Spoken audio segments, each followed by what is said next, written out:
بسم الله الرحمن الرحيم. حبايبي، كل سنة وانتم طيبين يا رب. يجعل رمضان كده شهر مبارك على الجميع وعليكم وعلى أولادكم. أنا عايزة أقول كلمة للستات البيوت الشاطرة.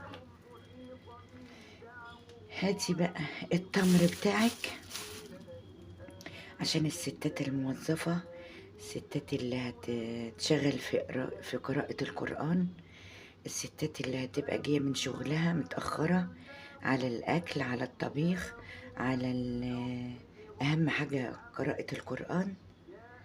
أجي بقى أنا أجيب التمر بتاعي اللي أنا بشتريه، هجيب اللي أنا جبته كده وهفرش حاجة على المطبخ، وهجيب بقى، انت تجيبي بقى الكسارة بتاعتك. الكسارة أنا عندي عملت كده، أنا عندي شاكوش صغير بتاع المطبخ، هقوم رايحة عاملة ملبساه كيس كده.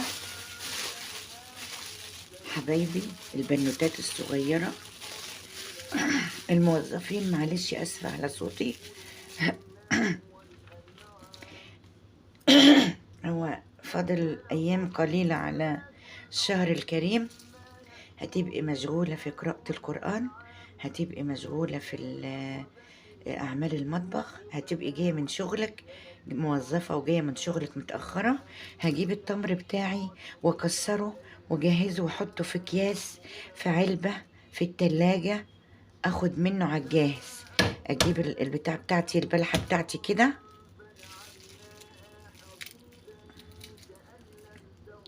احط النقه بتاعتها في جنب كده، واكسر البلح بتاعي زي ما انا مكسره عشان ما اطولش عليكم الفيديو. اكسر كسره بقى بتاعتك، كسرت البندق، كسرت اي حاجه. انا جبت الشاكوش بتاع المطبخ اللي انا بستخدمه في المطبخ، واكسر البلح معايا اهوت واجهزه. انا ببقى قبلها حطاه في التلاجة يا بنات، ببقى قبلها بجيبه من السوبر ماركت، احطه في التلاجة شوية عشان لو البلحة طرية اعرف احطها في التلاجة شوية، يوم او اتنين، عشان البلحة تبقى مخرفشة في ايدي كده، عشان البلحة تبقى ناشفة في ايدي. واكسرها. الشاكوش بتاعتي حطيته في الكيس، ورق فويل بقى وتلفيه او اي حاجة عندك كسارة، وتجيب الكيس بتاعك. لو العلبة،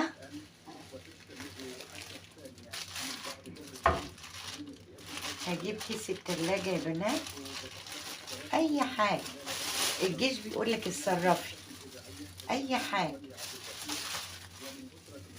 الجيش بيقول ايه، الصرف.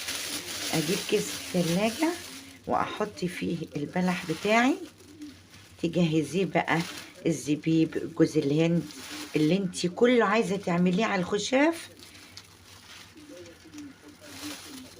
كيس التلاجة هعبيه واحطه في التلاجة يا بنات، عراف عراف يوميا، من ان انت تقومي تعملي الخشاف بتاعك، تقومي من الصبح، تقومي بصي اهو، كيس في التلاجة،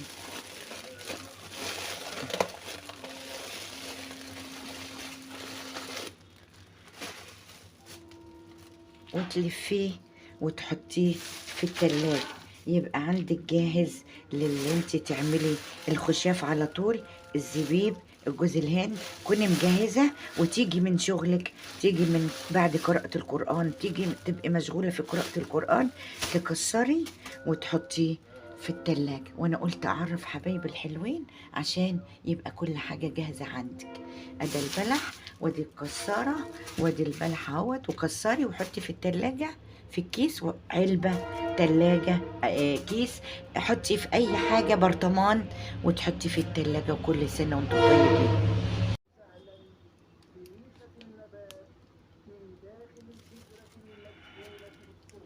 يا بنات. بعد ما عرفتكم ان انا كسرت البلح بتاعي، كسرت التمر بتاعي، بصي لو سمحتي، انا بعمل لك كده عشان اوريكي على المطبخ لحسن تخافي على الرخامه بتاعتك. انا جايبه الشاكوش بتاع المطبخ بتاعي وبكسر بيه التمر.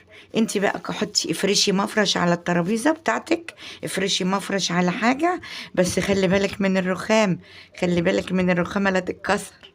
افرشي مفرش على ترابيزه خشب على اي حاجه. وهنا انا كسرت البلح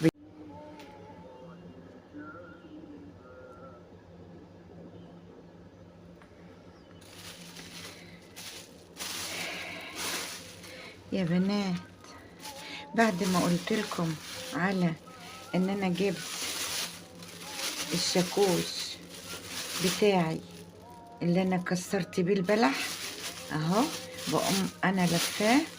طبعا انت عندك كسارة، عندك حاجة، انا لفيته كده عشان اعرف ايه اخليه نضيف كده واحافظ عليه واكسر بيه البلح. بعد ما كسرت البلح بتاعي، بعد ما كسرت البلح بتاعي يا بنات اهو، اعبيه في الاكياس اهو، اعبيه في الاكياس واحطه في باب التلاجة.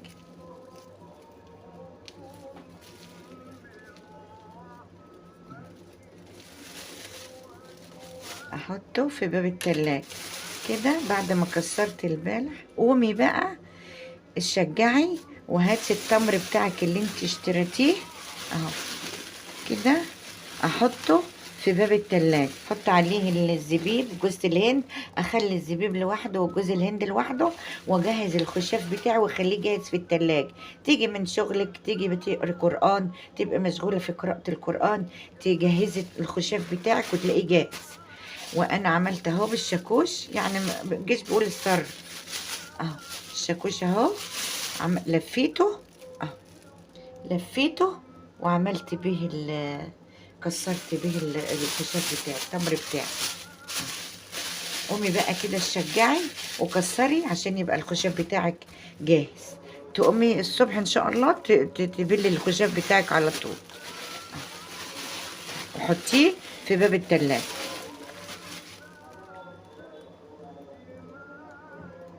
ودعوة حلوة من قلبك بقى، كل ما تيجي تعملي الخشاف ادعيلي دعوة. قومي بقى، قومي بقى البنوتة الشاطرة وكل ست بيت شاطرة، قومي جهزي البلح بتاعك بقى وكسريه. انا جبت الشاكوش بتاعي ولفيته كده، بس حسبي ما تعمليش بقى على رخامة المطبخ، انا بعمل على رخامة المطبخ عشان اوريك.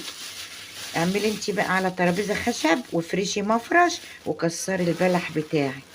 ادي الشاكوش اهو، وكسرت البلح بتاعي اهو وجهزته.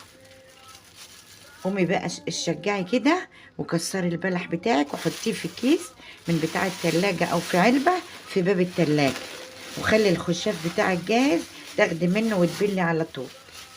وكده يبقى خشافك جاهز. وحطي الجوز الهند والزبيب، لو عايزه تحطيه عليه حطيه، لو عايزه تحطيه لوحده حطيه. وكده كل سنه وانتوا طيبين. وادعيلي دعوه حلوه من قلب.